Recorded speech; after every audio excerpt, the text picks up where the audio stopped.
Hi guys, good morning, good afternoon, and good evening.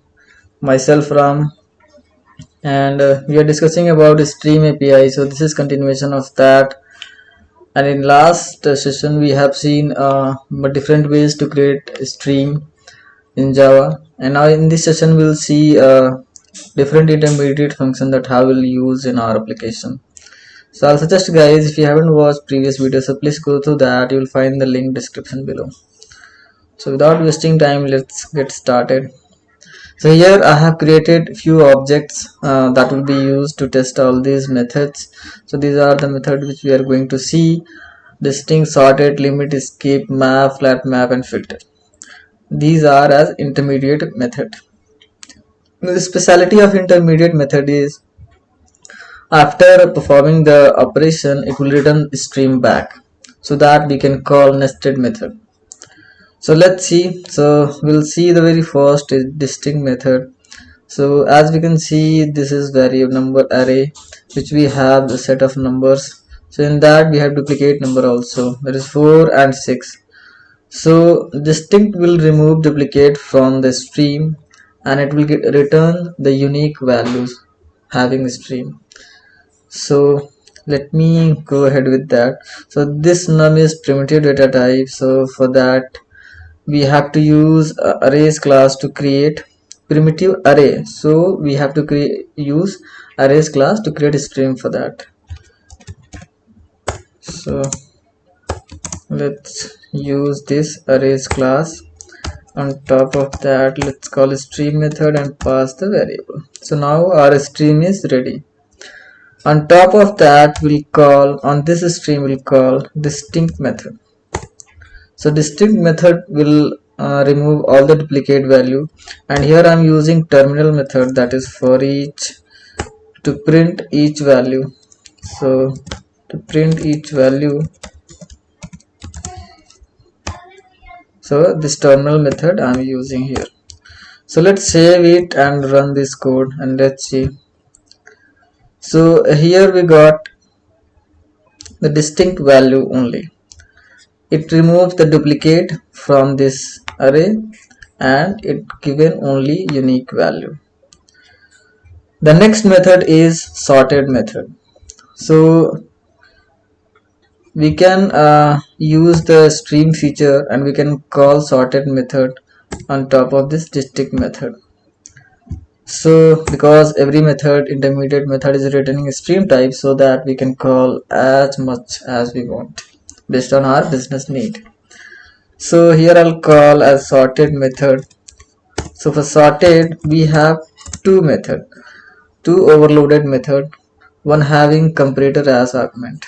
So if you want to sort our records with our custom logics, or suppose we have list of employees, so we want to sort all these based on our need. So in that case we have to create comparator object, and we need to pass here in this comparator object, so that sorting will happen as per our need.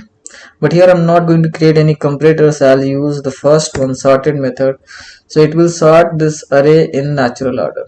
So previously, before sort, we have stream like this, and after sorting, stream will looks like this. Let me save and run.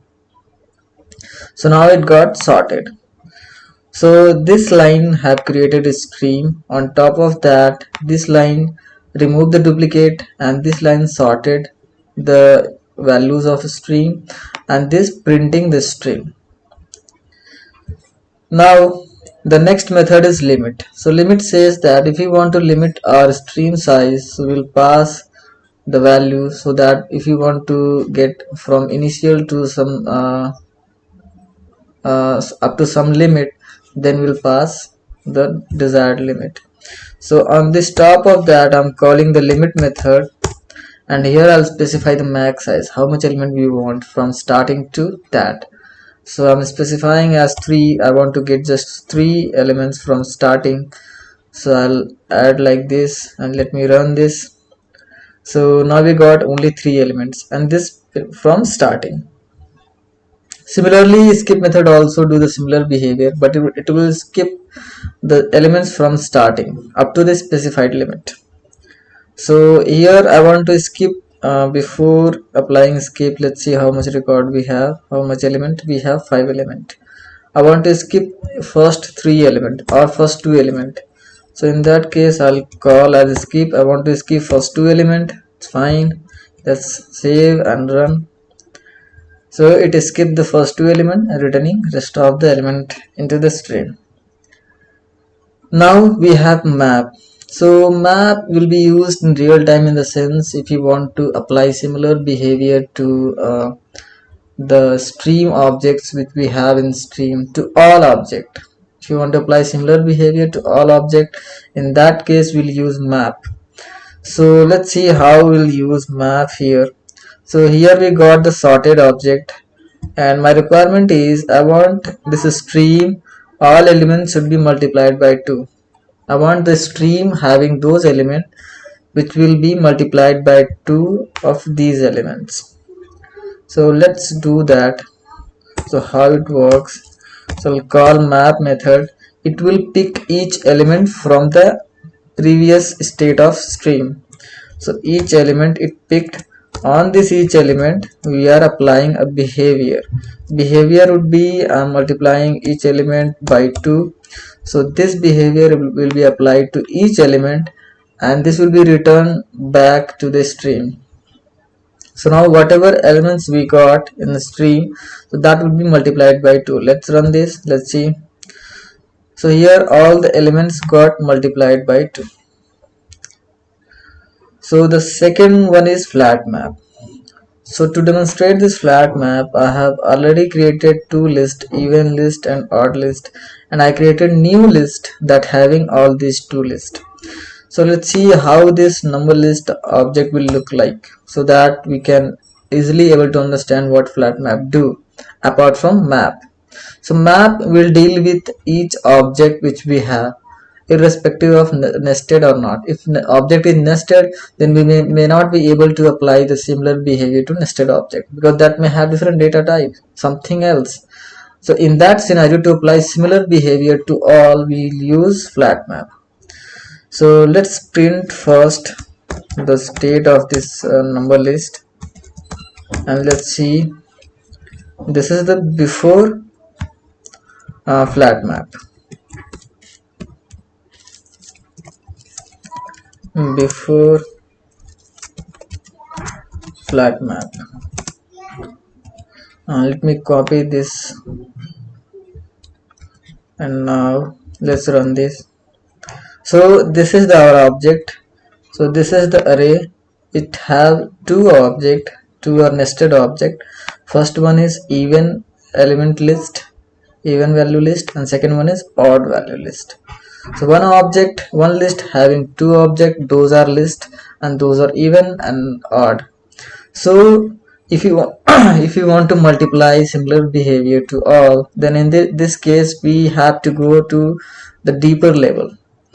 So to overcome this problem, flat map will flatten this object and it will remove from the nested object and it will store in a stream at a top level object. It means the next object will get after applying flat map. So there will be only one array, only one list, in that all the elements will be there. There won't be any nested object.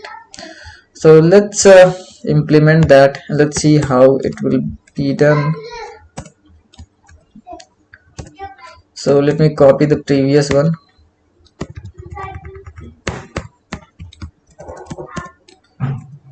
So here it is after flat map,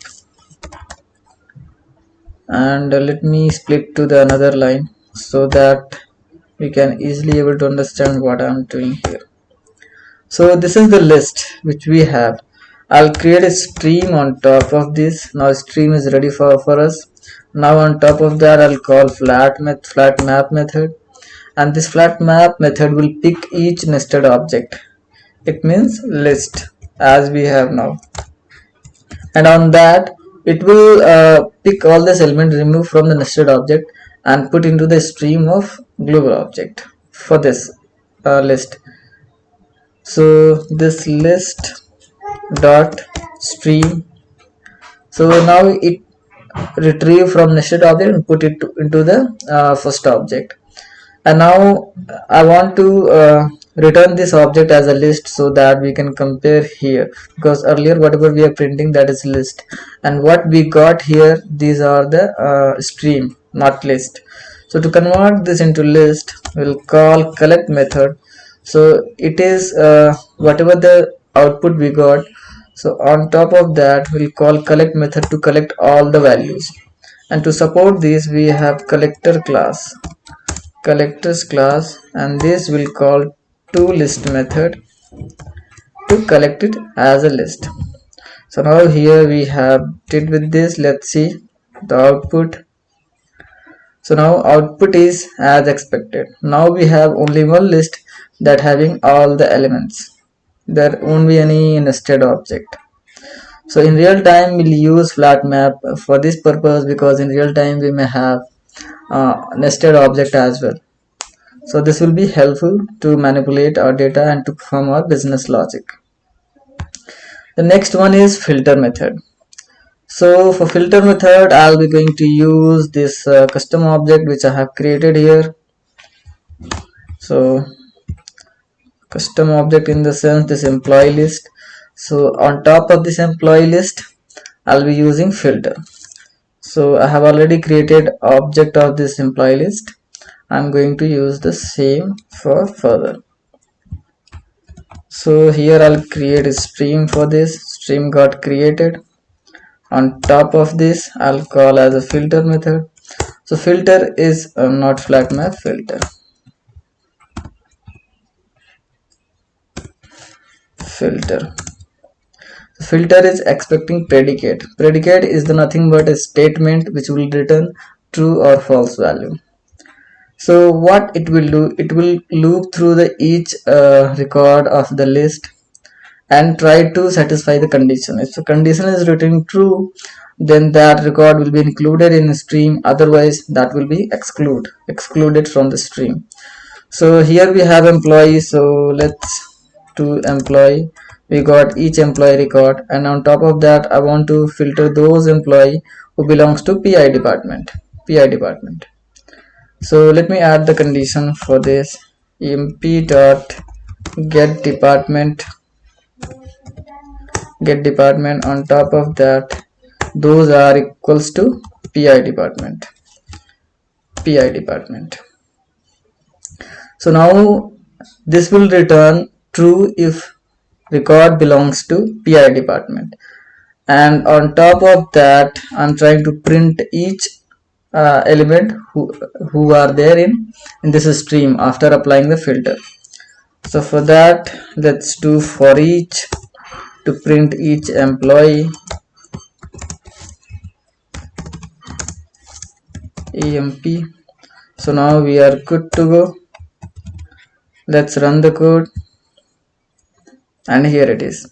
So here we got only those record which belongs to PI department. Here in the console log we can see here. So how it is working? So at this piece of code is returning a stream as an object. On top of that, this filter is trying to filter those record who are matching this criteria, this condition. So if this condition is written true, those items will be added in stream, and once we got the final stream, after then we are printing the each record. But sometime we may not have a single line condition, we may have multiple line condition. We have to execute several statements to identify the record which we want to get. In that case, to use that, to solve those issues, we'll use body here, and in body we'll specify condition as much we want, and from here we'll return true or false. As I told, this predicate is expecting boolean value, a set of statement that will return boolean value. One statement or multiple statement that should return boolean value, true or false, to exclude or include this statement to the record. So here our requirement is, if matching to this department, add those to stream. So we'll return as true for this, but here we are giving only one condition. that if true, then this will happen, it's fine. But if not true, then, so in that case we have to add else condition also, and we have to add return as false. So now if belongs to this one, it will include it into the stream, otherwise excluded. So now let's run this code and let's see, we should have the similar output also. So we got the similar output. If you want to add more condition, if you want to add something belongs to this department, and what else, and city we want, state we want UP, in that case let's add this, and here it would be UP. We have added multiple condition. Now let's run the code and let's see. Okay, so there is no record. Oh, sorry, not department. It should be the state. Okay. Get state. Now it will work fine. Let's run the code. So we have one employee that belongs to PI department and state is UP. So here we have one employee PI department and state UP. Others belong to different department. So in this way we can add several conditions and we can filter the records as per our need. So this pretty much guys from this, and in next video we'll learn the list of the terminal methods which are available with a stream, which we can use to meet our business and our requirement. So thanks guys for watching, and if you haven't subscribed our channel, so please do subscribe that. Thanks and have a good day.